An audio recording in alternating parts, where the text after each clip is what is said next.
Hey everyone, we're in my backyard and today I'm going to show you just how easy it is to harvest honey using our flow hive. Here's the things you'll need: a jar, a tube to get the honey into the jar, and a flow key to turn to harvest the honey.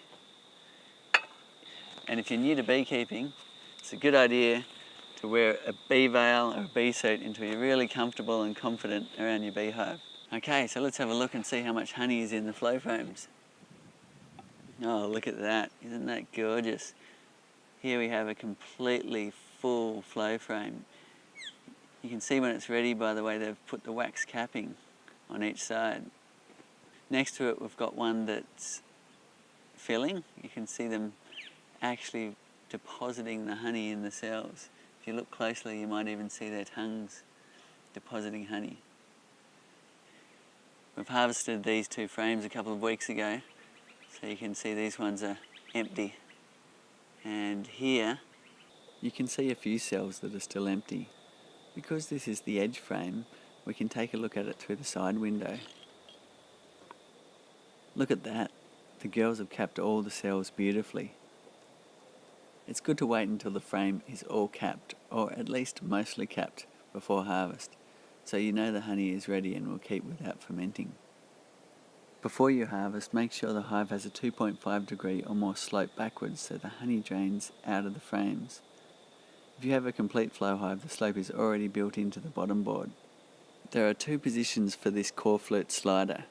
It's important before you harvest to put it into the top position, so if any honey spills, the bees can lick it back up from within the hive. So I'm going to remove the tool access cover, then take out the upper cap. Sometimes you need pliers to do that, especially when they're new from the factory.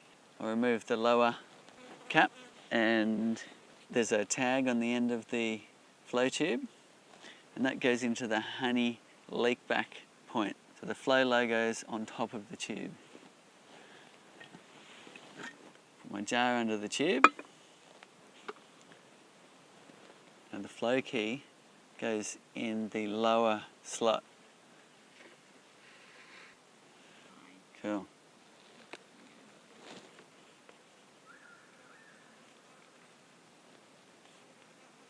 Wow, you can see the honey pouring down. Get a look at that.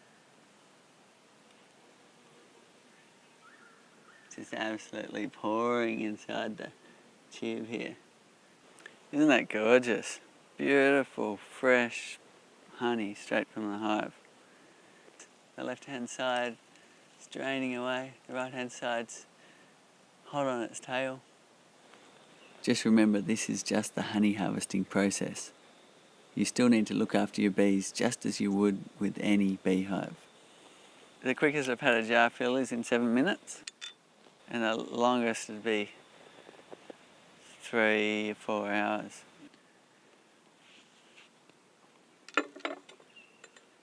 It can be quite hard to turn the handle and open the whole frame at once. So to make it easier, you can simply open part of the frame at a time. So what we're going to do is open the frame in sections. So I've just put the tool in a quarter. Now I'm going to turn that. Then another quarter. Turn it again. Another quarter. Then all the way.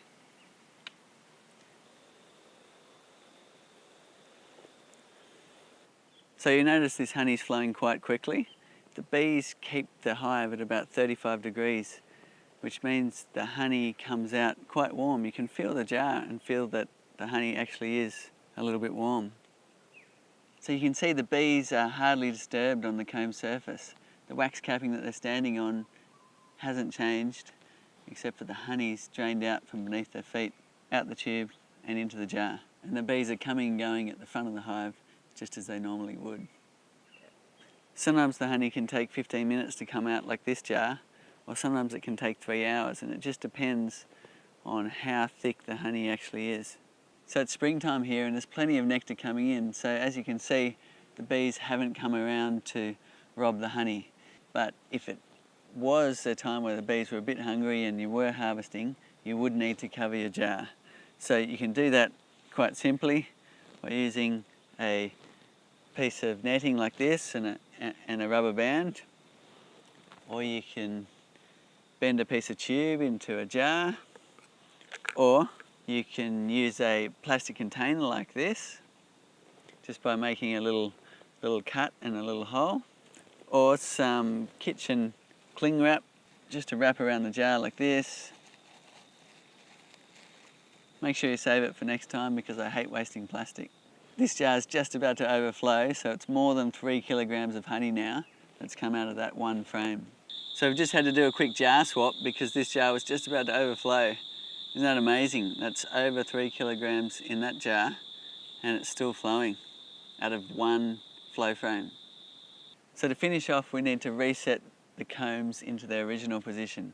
And to do that, you need to get your tool and insert it into the upper slot. So if you look at the top of your flow frame, tool goes in the upper slot, push it all the way in, and then you simply just turn that, and now that comb is reset for the bees to fix it all up and start filling with honey again. Okay, so the upper cap will fit in now, where if I haven't reset the comb, like this frame here, the cap actually won't fit in. So it's a little fail-safe to remind you to reset the comb into the correct position for the bees to use it again and fill it up with honey. So the honey hasn't quite finished, but what we're going to do is close this off and let the rest go back to the bees. So I pull this out and I put the cap in, and now the last bits will drain through that honey leak back system back into the hive for the bees to reuse, and that makes sure that the trough is clean for next time.